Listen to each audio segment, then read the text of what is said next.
Hello, everybody. This is Lenny Murphy with Green Book, and here with one of our video interview series. And today I have the great pleasure of talking to Jen Drolet of iModerate.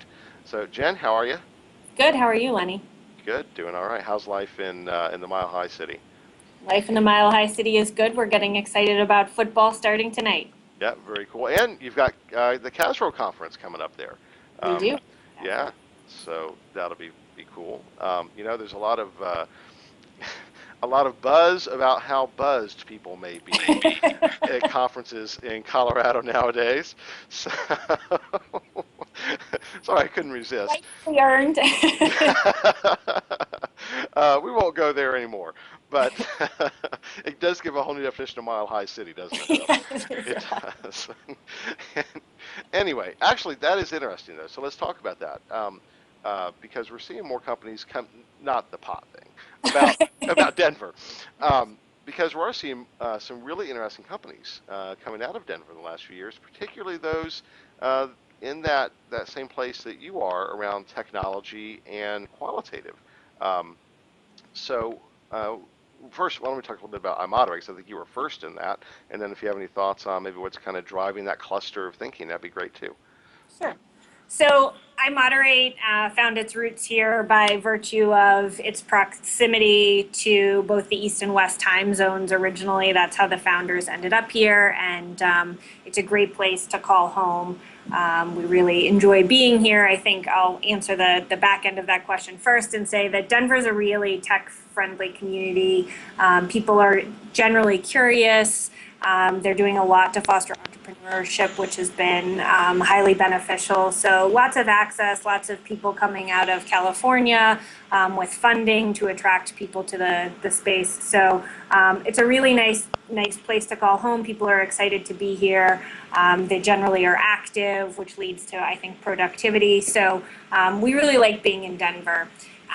Our story really comes out of the fact that we were a bunch of quantitative researchers who were frustrated with what we were getting out of open ends, and we kept kind of contemplating if there wasn't a better way to engage with survey respondents. We drew our heritage off of phone research, and if you had a good interviewer, they could actually ask some questions to get deeper with somebody.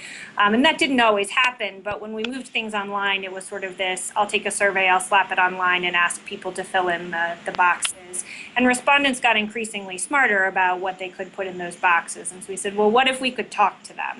And that idea of what if we could talk to them ended up leading to the development of a platform designed to intercept people midstream in a survey or at the end of a survey, and actually start providing some context around the numbers. And 10 years later, we're still really focused on being able to provide context.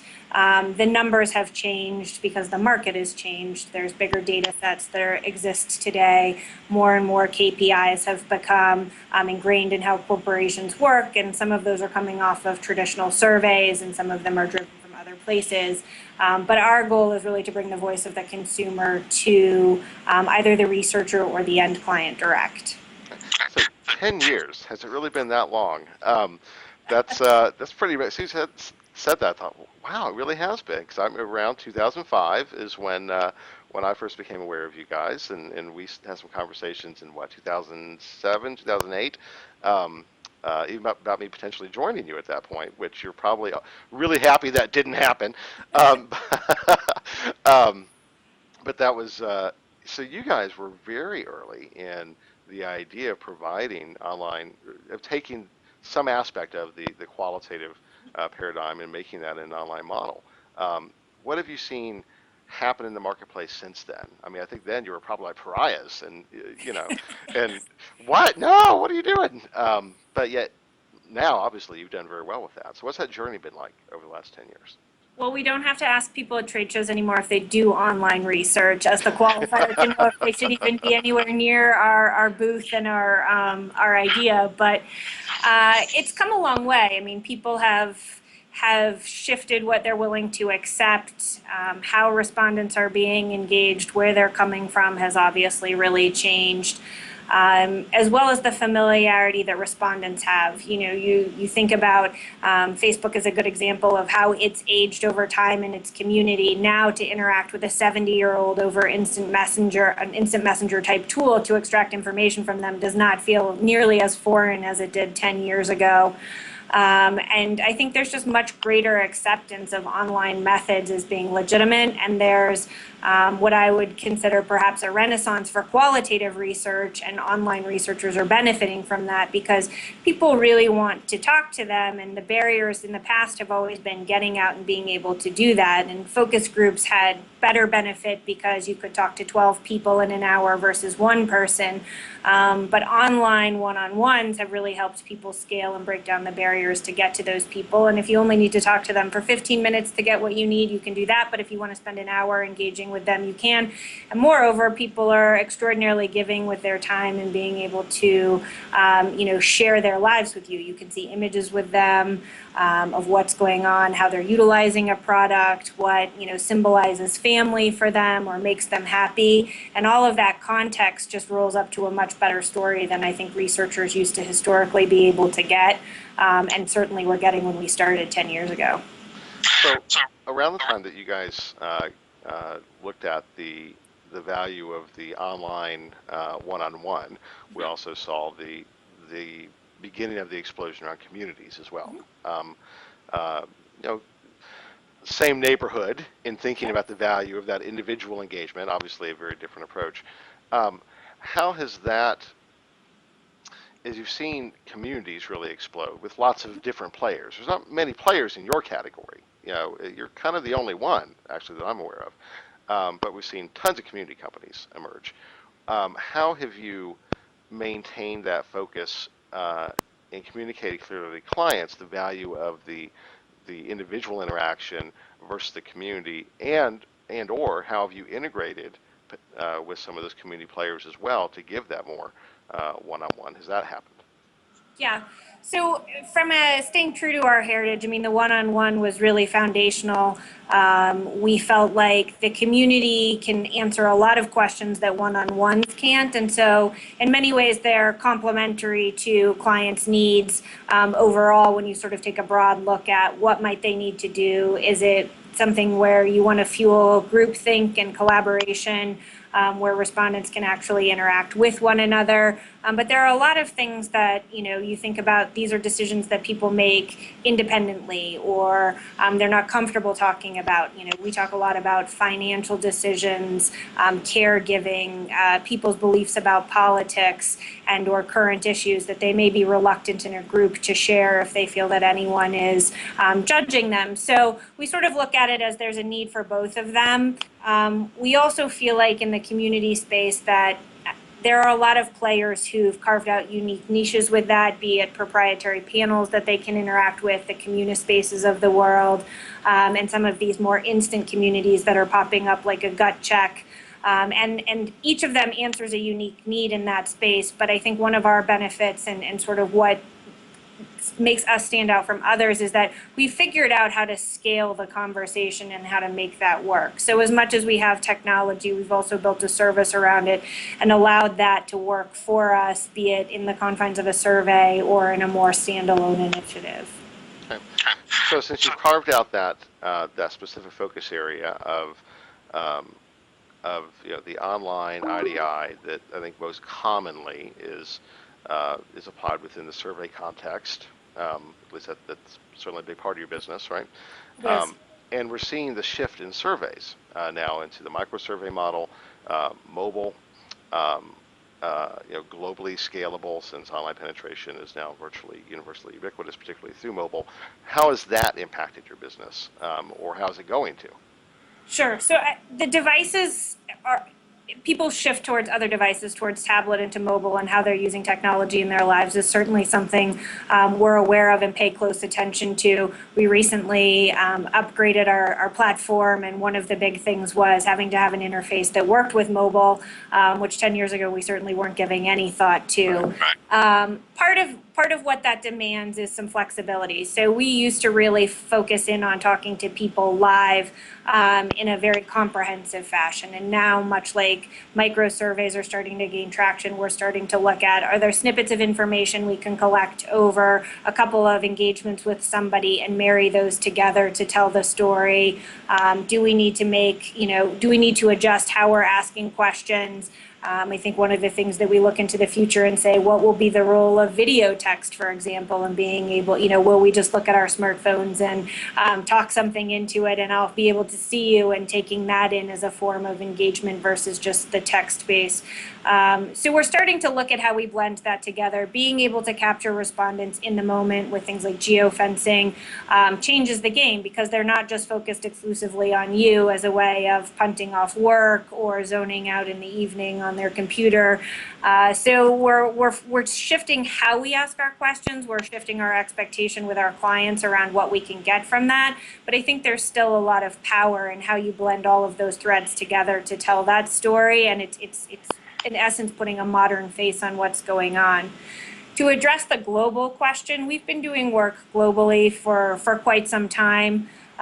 One of the challenges with global is that chat is its own sort of form of communication, and you really have to work with people who are, native speakers who understand what's going on. You can't apply sort of a translation model via a computer, or using people who are not really dialed into that, because so much of the nuance comes out of the language that they're using and the pace in which they're engaging with you. But global is absolutely something that's really important and that we're focused in on. Okay. So that actually, I hadn't thought about that before. There was a company that was at IAX, and you spoke at IAX. I don't know if you ran into them, called, what were their names? I can't think of them. Anyway, so never mind. They won't get a shout out. But it's, but you utilize artificial intelligence, and kind of started in that customer service capacity. So when you're on the website, hi, my name is Jane. How can I help you? And it's not Jane. It's this artificial intelligence system doing the chats. So they obviously see kind of the value of potentially engaging in that AI-driven individual interaction, potential competitor to what you guys are doing. So and I think we have to recognize that artificial intelligence will continue to become better. We'll see those interactions that it's hard to tell the difference between a human or a computer that we're speaking to. So knowing that is occurring, where do you see the competitive edge coming from for iModerate? How are you going to stay ahead of the curve when there's so many new technological leaps that can be a challenge, both from an implementation standpoint and from a competition standpoint? So I think artificial intelligence is definitely something that has been around. Questor has existed for some time now. Yep. And if you were to ask me, should I forego qualitative or apply AI to some open-ended questions and see if I can get more, I would advocate that if you were going to, forego it, you're losing something and you're still gaining incrementally more from AI. I think where we feel that we surpass that is around the cognitive model called Thought Path that we've built. And it really looks at how do individuals go about thinking in the world, making decisions, let's say at point of purchase, or when they're reading something online and an ad comes up and they decide, is this relevant for me or isn't? Is it grabbing my attention? And our moderators, as well as our project teams, are built around understanding that human journey and what happens, and being able to dial into that more deeply. So having a live moderator, somebody who's paying attention to what you're telling them, gives you the opportunity to follow up differently than AI can. AI works to a point, and then you can really throw it for a loop if you try. Yep. And again, that will continue to improve, but I think that there's great benefit from having people who are intellectually curious and who are considering, and then moreover have the benefit of having more than just one conversation. So our moderators are talking to a lot of people over a course of time. They see a lot of different ads, let's say. They may be in various different industries, but they do have an understanding of what plays with consumers, why does it generally do that. They have an understanding of concerns that may be going on in the general population, and they can pull from all of that to ask more informed questions. So that's how we're dealing with kind of the AI opportunities that are out there and how they're comparatively different from what we do. On the innovation front in general, it's a great question. We recently brought on a head of innovation who spent the last, I would say, 9 months conditioning our organization to move faster, to think more broadly, to explore differently than we might have in the past. And that's simply a function of recognizing that, what exists today in 24 months could very well be very different, and how is the organization going to pace with that. And I think that's what we're facing as researchers in general. I'm a cell phone only house. You can't get me on a landline anymore, and it's getting increasingly more difficult to get me to take a 30-minute survey because there's 15 different survey opportunities that show up in my daily life just by existing. So oh, what, you belong to panels? I don't, but I am a customer of a lot of loyalty programs. So, it's facing the things that we all are, but we're trying very hard to take a very liberal approach to trial and error, and to encourage our clients to be participatory in that endeavor. Because I think a lot of researchers today know that there's no silver bullet methodologically to get them what they need, and having them participate is far more beneficial for all of us in the long run. Yep. So since you were the first company to really provide a scalable model for qualitative, and I believe that is true, there's some folks came on afterwards, but you guys kind of nailed that from the get-go. It's always been very impressive. Are there other tools you're looking at today to continue to help that scale, that efficiency of scale? Text analytics. You mentioned, being interested in image analytics as well. And so are there things that you're looking at that you think, these can be incredible tools to help us deliver better and faster and more effectively for our clients as these technologies come online? There are. So one of the questions that we've been sort of orbiting around for a long time was, how do we even bring bigger scale to conversations beyond sort of 30 or 40 of these individualized conversations? Part of that was born out of exploration that text tools really weren't effective for very small data sets. It took you as long to sort of get them into the tool and work with the tool than it did to just have an analyst read them and take a look at them. And so we've been playing for the last year, I would say, and we officially launched the product in June. IAEX was one of our big unveilings of that, which is what we would consider to be a qualitative tracker. So when you think about some of the downsides of qualitative when it comes to companies deciding how they're going to answer a problem, there's not a lot of comfort in small base sizes. People still want there to be enough mentions of something for them to believe that this is directionally what they need to adhere to. And so we said, well, what if we could do conversations in groups of hundreds, 100, 200, 300 of them, and do them over time? So much like you do a quantitative tracker, you're talking to people week over week and collecting feedback. And we said, okay, that would be the first part of it, to scale it. But then on the back end, we would be able to use a tool, and the tool actually would have much different information than, let's say, if you're scraping it off of some sort of web property, because it would all be geared around very specific objectives.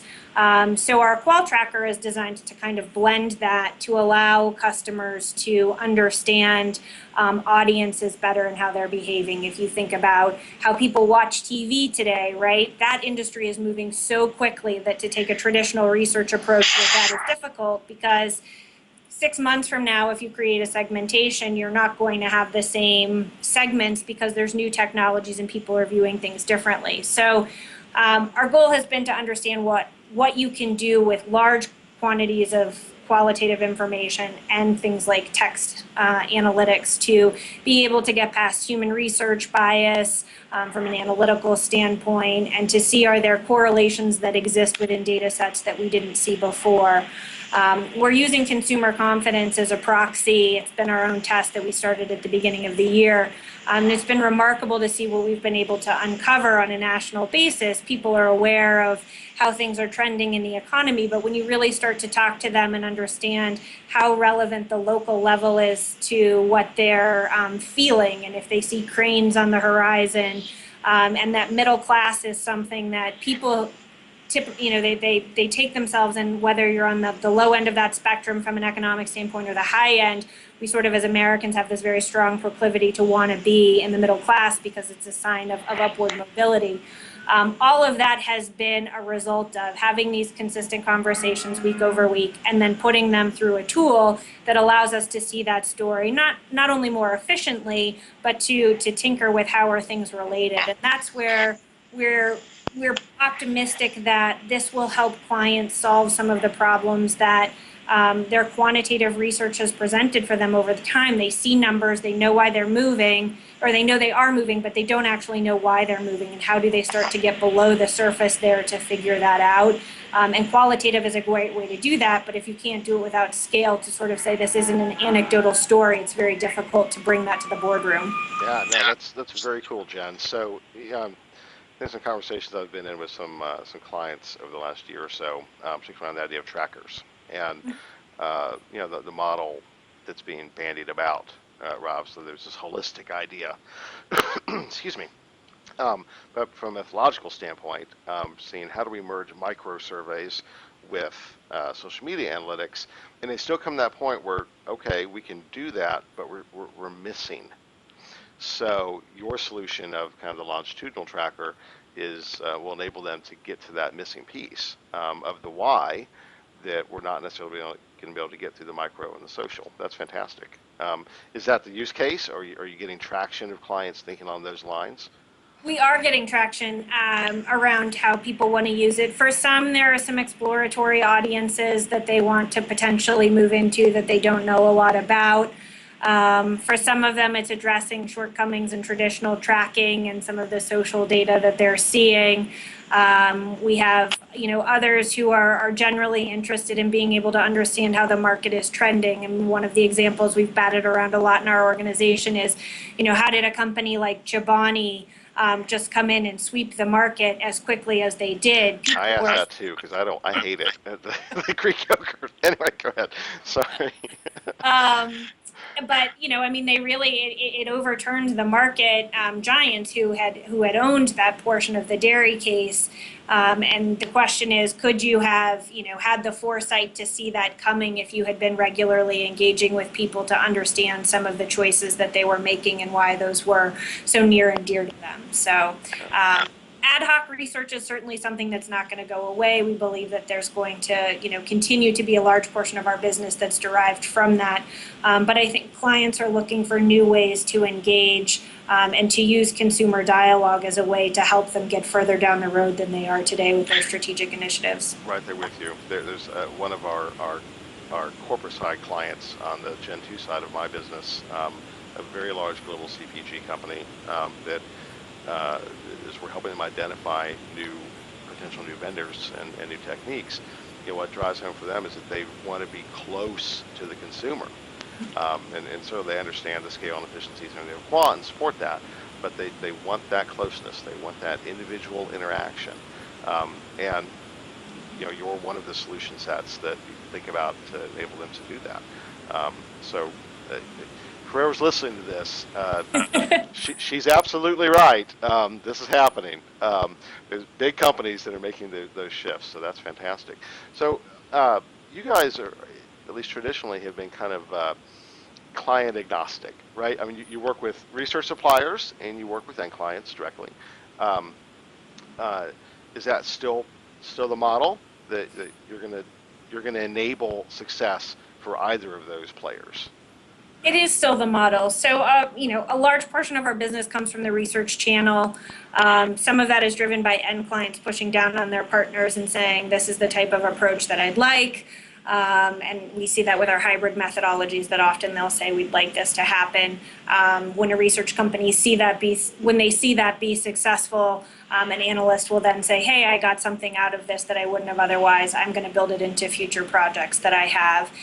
We don't necessarily see that changing. More and more corporate clients have, various suppliers, and they pick niche suppliers for niche things. And we have not only carved out the hybrid space, but also being able to help them with some of their standalone qualitative needs. And so that's an area where we've continued to build our business. And then, we work with a lot of agencies as well who have, quick problems that they need to solve for, and research is a good way for them to be able to do that. I recently had a conversation with two. One was an agency, and one was a channel partner. And I asked the channel partner, I said, do you see some of this as competitive? And he said, I actually don't see it as competitive, because if I keep bringing my traditional things to the table without starting to pull together other partners to help create a differentiated solution, I'm just not going to be competitive in answering the needs. So I know you talk a lot about it in the marketplace and what's coming next, and we need to be moving forward and helping clients answer their needs. And I continue to believe that, this partnership between suppliers and being able to do something allows people to do what they do well, and still answer the need of the client in ways that they might individually not have been able to. Okay. So it's a good segue, and we should probably move towards wrap. I think we could probably chat for hours if you let me keep running my mouth, but I don't think everybody wants to listen to us chat for hours, at least not on the computer. So think about the evolution of iModerate over the last 10 years, and what appears to be a increasing pace of change within the research space. What's the next 5 years look like? Where do you see the company being? What are you going to who are you going to be when you're 15 versus 10? That's a good question. I don't know. I'll be driving towards another major milestone birthday at that point, and I'm not sure I want to go too far into the future. But I do know that in the next 24 to 36 months, what we really want to be able to do is to start thinking about things in less clinical research terms and more about the needs of the market, as well as the needs of the respondents that we're talking to. Having a whole generation of workers coming into the market who are accustomed to multitasking in crazy ways lends new opportunity from a research standpoint to how we interact with those people, what they're willing to share, where those boundaries are. And I think part of our pledge for the next 12 months is to be very open to hearing how people are utilizing technology to tell their story, tapping into different veins. I think that respondents coming from panels or websites exclusively is going to change going into the future, because people are in so many different places online and their expectations are different. So I think in 3 to 5 years, we may look very different than we do today in terms of how we engage. But I think what remains the same is sort of this curiosity to understand people, how they're interacting with brands, with products, with their peers, sharing their opinions, and being able to sort of stay on the cutting edge of what that looks like qualitatively. Very cool. Very cool. For what it's worth, I 2 years ago I was talking to Eric Salama at Kantar and asked him where he saw the growth for Kantar coming in. He said qualitative. And increasingly, I tend to agree with him. At the time, it didn't quite compute. But when you think about white space, I think that he was right, hence why he's the CEO of Kantar and not me. But and there's lots of other reasons why he's the CEO of Kantar and not me. But so I think that you're absolutely right. We are entering into that kind of golden age of consumer closeness enabled by technology. And you guys have helped pave the way to show that that's viable and works and can deliver real value. So I think that 5 years from now, you may look different, but I think you're still going to be kicking ass and taking names across the industry. So I hope so. Well, thank you very much. oh, well, you're very welcome. So from my lips to God's ears, right? I'm Um, going to head straight to Vegas and place a bet on that. there you go. I've been wrong before many times, but I don't think I'm wrong about this one, though. Jen, it's always a pleasure. We don't get to chat nearly often enough. Thank you for taking the time, and we'll talk real soon. All right. Thanks so much, Lenny. No, thank you.